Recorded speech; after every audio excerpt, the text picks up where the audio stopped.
Tesla have just released the Christmas software update that we've all been waiting for, and there's some pretty awesome features which I'll run you through now. First up is this awesome new auto turn signal feature, which turns off the indicator automatically once it recognizes a lane change or a merge. This is actually extremely helpful when you're driving on the highway, especially on long road trips.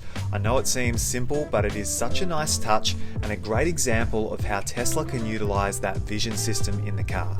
To turn this feature on, just open your controls, select lights, and then tap on auto cancel.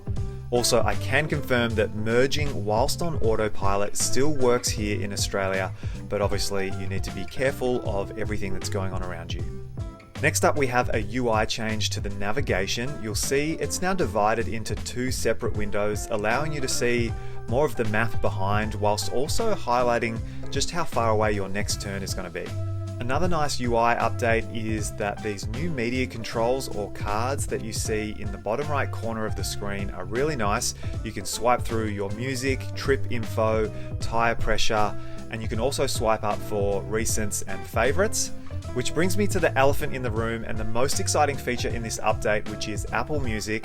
It's about damn time, and very grateful that it's finally here. The sign-in process was super simple. You just scan in that QR code on screen and your phone will sign you into your Apple Music account in the car automatically.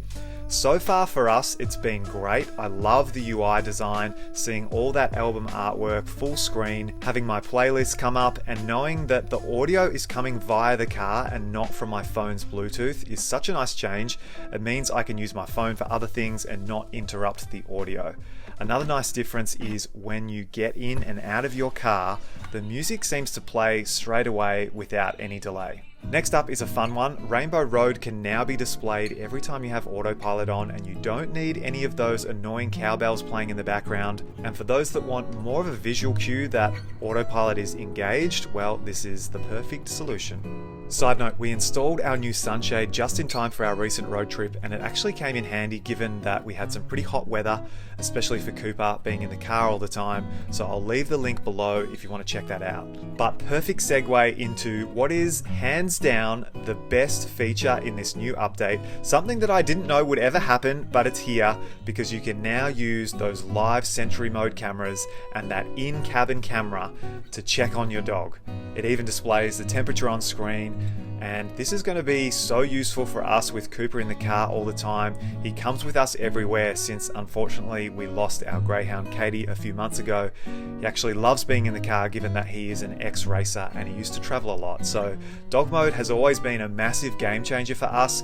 It's part of the reason we got the Model Y, and let alone now being able to use that camera to check in on him is absolutely amazing. So thank you to Tesla for continuing to bring such amazing features to this car. Okay, up next we have another great UI design change, a much needed one, and that is that the fan control adjustment when using the AC is now improved. You no longer have to slide it. It's much easier to use while you're driving, and even when auto fan is on, you can still go between low, medium, and high fan speeds. So this is a solid improvement and something that probably should have been fixed a little while ago.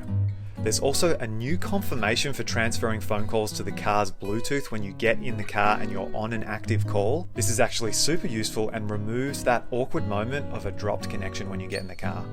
Second last feature I want to mention is that you can now use the Tesla app to remotely set off the fart sound. I love that Tesla also put effort into these crazy features as well. And last but not least, we now have some excellent updates to the light show. You can now schedule a time and even sync up with other Teslas. Most importantly, it now warns you that the boot will open and you can deselect that. And we also get a brand new New Year's Eve style light show to experience, which is actually really cool. I'm glad that they did another option for us. There is a few features that are still yet to come to Australian cars, like Zoom, and of course that new Steam video game platform that new Model S and X owners have. But overall, I am absolutely blown away by this massive holiday update. I'm so grateful that Tesla continue to focus on amazing software, and it truly helps set them apart from the competition. Alright, thanks so much for watching. Hope you guys enjoy the update, and I'll catch you soon in another video.